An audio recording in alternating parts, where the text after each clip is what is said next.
మరి ఉదయం అక్రమ అరెస్టులు చేయడం అనేది జరిగింది బీఆర్ఎస్పీ నేతలని. సో బంజారీల్స్ పిఎస్తో పాటు మరికొన్ని పోలీస్ స్టేషన్లో కూడా అక్రమ అరెస్టులు చేశారు.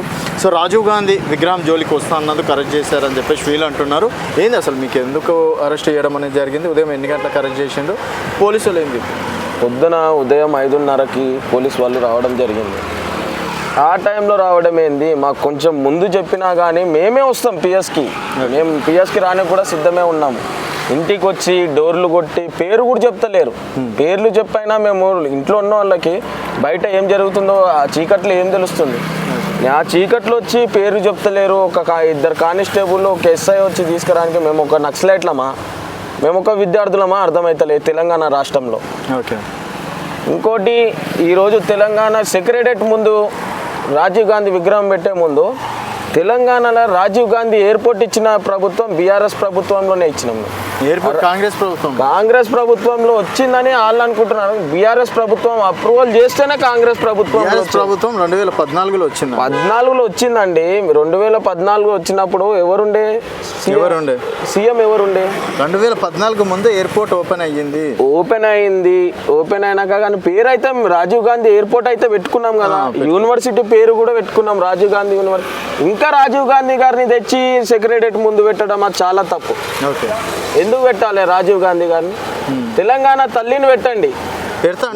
డిసెంబర్ 7వ తారీఖు ఆయన గెలిచిన, డిసెంబర్ 7, 2023లో గెలిచిండు. వచ్చిన రోజే నేను 2 లక్షల రుణమాఫీ చేస్తా అన్నాను. 2 లక్షల రుణమాఫీ చేయడు. ఇటు చూస్తే ప్రజల మీద దాళ్ళు, మీడియా జర్నలిస్టుల మీద దాళ్ళు, ఇటు చూస్తే బీఆర్ఎస్ కార్యకర్తల మీద దాళ్ళు. ఇవేనా రేవంత్ రెడ్డి గారు? మీరు కరెక్ట్గా నీకు దమ్ముంటే, సూటిగా చెప్తున్నా రేవంత్ రెడ్డి గారు, నీకు దమ్ముంటే ఏదైతే నువ్వు రాజీవ్ గాంధీ విగ్రహం పెట్టినావో అది తీసేసి తెలంగాణ తల్లిని పెట్టాల్సిందిగా కోరుకుంటున్నాను. పెట్టాల్సిందిగా కోరుకుంటున్నాను. ఎందుకంటే ఆయన పెట్టాడు. సోనియా గాంధీ కూడా చెంపదెబ్బ ఇచ్చింది, రాహుల్ గాంధీ గారు కూడా చెంపదెబ్బ. 21సారి ఢిల్లీకి పోయిన ముఖ్యమంత్రి అంటే రేవంత్ రెడ్డి. ఆయన చెప్పిండు, దాని గురించి క్లారిటీ చెప్పిండు. అవసరాలు ఉంటాయి, కేంద్ర ప్రభుత్వం ఉంది, సో తెలంగాణ కావాల్సిన నిధులు కావాలి. సో 21 సార్లు 100 సార్లు పోతా అన్నప్పుడు ఇంకెందుకు నువ్వు గెలిచేందుకు? ఏదైనా చిన్న ప్రోగ్రామ్ అయినా ఢిల్లీకి పోవాలి, చిన్న మీటింగ్ కావాలన్నా ఢిల్లీకి పోవాలి. ఇక్కడ ఏం డిస్టర్బెన్స్ అయితే లేదు కదా. ఇక్కడ ఏం డిస్టర్బెన్స్ ఎందుకు ఉంది? ఏముంది? ఏమైనా అంటే వీవీఐపీలో వస్తే తాజ్ కృష్ణ ఉంది, ఇక్కడ నోవా హోటల్ ఉంది, దానిలో సమావేశాలు పెట్టుకోవచ్చు. పార్టీ కానోళ్ళని పార్టీ సెక్రటరీలకు రానియచ్చు, బాలకృష్ణని రానియచ్చు, చిరంజీవిని రానియచ్చు, పూల బొకేలు ఇవ్వచ్చు. మీరు కూడా పోండి. మేమెందుకు కేసీఆర్ గారిని వద్దన్నారా? మేం పోము. మేమేందంటే నేను సత్యంతకాలం బీఆర్ఎస్ కార్యకర్తనే ఉంటా. కేసీఆర్ గారి గురించి అయినా, ఆయన కుటుంబం గురించి అయినా చావడానికి సిద్ధంగా ఉన్నాం. ఓకే. నెక్స్ట్ అధికారంలోకి ఎట్లా రారు? ఎందుకు రాము? మేమా అధికారంలోకి? మేము వచ్చినాక ఫస్ట్ నీకు ఇంటర్వ్యూ నేనే ఇస్తా. ఓకే. రాసుకొని పెట్టుకొని ఫస్ట్ ఇంటర్వ్యూ మీకు నేనే ఫోన్ చేస్తా, ఇంటర్వ్యూ కూడా నేనే ఇస్తా. ఓకే. సో ఫైనల్గా ఏం చెప్తారు? ఫైనల్గా చెప్పేది ఏంటంటే 6 స్కీమ్లు కరెక్ట్గా చేయండి. ఖమ్మంలో ఏమైతే జరిగిందో ఫ్లడ్స్ వచ్చి ఇల్లులు కూలిపోయినాయి. పెద్ద ఇల్లులేమో కూలడానికి రావట్లేదు. మీ 6 అన్న తమ్ముళ్ళ ఇల్లులు కూలగొడతలేవు. హైడ్రా అని ఒక పేరు నామకే వాసే హైడ్రా అని తీసినావు. ఏంది పేదోళ్ళ జాగలే కూలగొట్టుడు? మీ తమ్ముడు జాగాను కూలగొట్టు. స్వచ్ఛందంగా నాది కనుక నిజంగా ఎఫ్టీఐలు ఉంటే కూల్చేసేయండి అన్నాడు. ఇప్పుడు ఎఫ్టీఐలో పేపర్లు నేను తెచ్చిస్తా, కూలగొడతారా? పక్క ఎఫ్టీఐలో ఉన్నోళ్ళ పేర్లు అన్నీ నేను తెచ్చిస్తా. ఓకే. కూలగొట్టే రెడీగా ఉన్నారంటే ముఖ్యమంత్రి ఏదంటే అది. ఓకే. సో ఫైనల్గా ఏం చెప్తారు?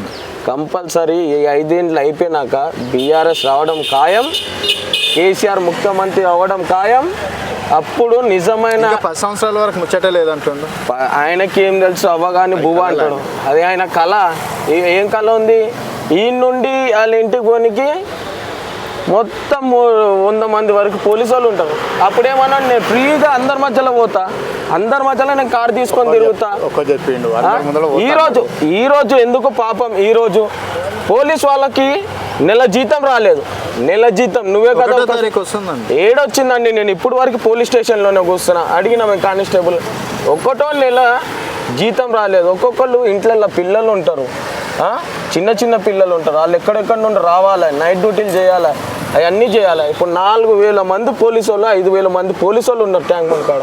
వాళ్ళకి ఏమైనా జరిగింది అయ్యిందనుకో జీతాలే చక్కగా ఇస్తలేవు. ఈ జీతాలు చక్కగా ఇస్తుండ అంటున్నారు కదా, ఇచ్చేది ఉంటే వాళ్ళు ఎందుకు మాకు చెప్తారు? వాళ్ళు ఎందుకు చెప్తారు? పోలీసు వాళ్ళు ఎందుకు చెప్తారు?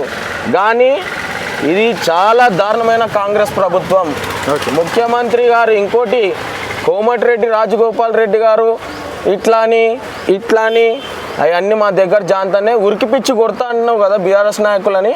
ఈ 5 ఏళ్ళ తర్వాత చూడు నిన్నెవరు ఉరికిపిచ్చి కొడతారో చూసుకో, రాసుకొని పెట్టుకో. Okay right. మొత్తానికైతే బీఆర్ఎస్ నేతలు డెఫినెట్గా నెక్స్ట్ 5 సంవత్సరాల్లో అధికారంలోకి వస్తాం, మళ్ళీ తెలంగాణ విగ్రహాన్ని పెట్టే తీరుతామని చెప్పేసి కూడా వాళ్ళు అంటున్నారు. ఇది జై తెలంగాణ, జై తెలంగాణ, జై తెలంగాణ, తెలంగాణ, జై కేసీఆర్. జై KCR. Thank you so much for okay అన్న. Thank you. నైస్.